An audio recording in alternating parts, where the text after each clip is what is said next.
સુરતમાં ખાદ્યચીજોમાં ભેળસેળ અને અખાદ્ય ખોરાકના વેચાણ સામે ફૂડ સેફ્ટી વિભાગે કાર્યવાહી વધુ તેજ કરી છે.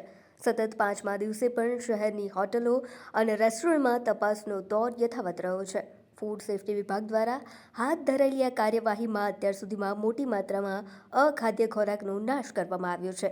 મળતી માહિતી મુજબ ફૂડ સેફ્ટી વિભાગે કુલ 193 હોટલ અને રેસ્ટોરન્ટમાં તપાસ હાથ ધરી હતી. તપાસ દરમિયાન આશરે 1459 કિલો અખાદ્ય ખોરાક મળી આવ્યો હતો, જેનો સ્થળ પર જ નાશ કરવામાં આવ્યો હતો.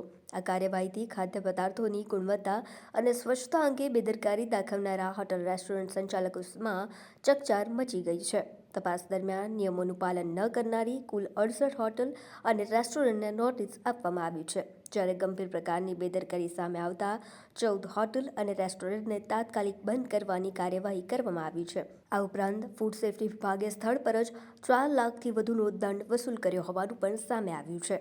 સતત 5 દિવસથી ચાલી રહેલી આ કાર્યવાહીનો મુખ્ય ઉદ્દેશ્ય લોકોને સ્વચ્છ અને ગુણવત્તાયુક્ત ખોરાક મળી રહે તે સુનિશ્ચિત કરવાનો છે. હોટલ અને રેસ્ટોરન્ટમાં ખાદ્ય પદાર્થોના સંગ્રહ, ગુણવત્તા, સ્વચ્છતા તેમજ ખોરાક બનાવવાની પ્રક્રિયા સહિતના વિવિધ મુદ્દાઓની તપાસ કરવામાં આવી રહી છે. ફૂડ વિભાગની કાર્યવાહી દરમિયાન મોટી માત્રામાં અખાદ્ય ખોરાક મળી આવતા હોટલ રેસ્ટોરન્ટ સંચાલકોની કામગીરી સામે પણ સવાલ ઊભા થયા છે. ખાસ કરીને ખાદ્ય પદાર્થોની ગુણવત્તા જાળવવામાં બેદરકારી અને સ્વચ્છતાના નિયમોના ઉલ્લંઘન સામે તંત્રએ કડક વલણ અપનાવ્યું છે.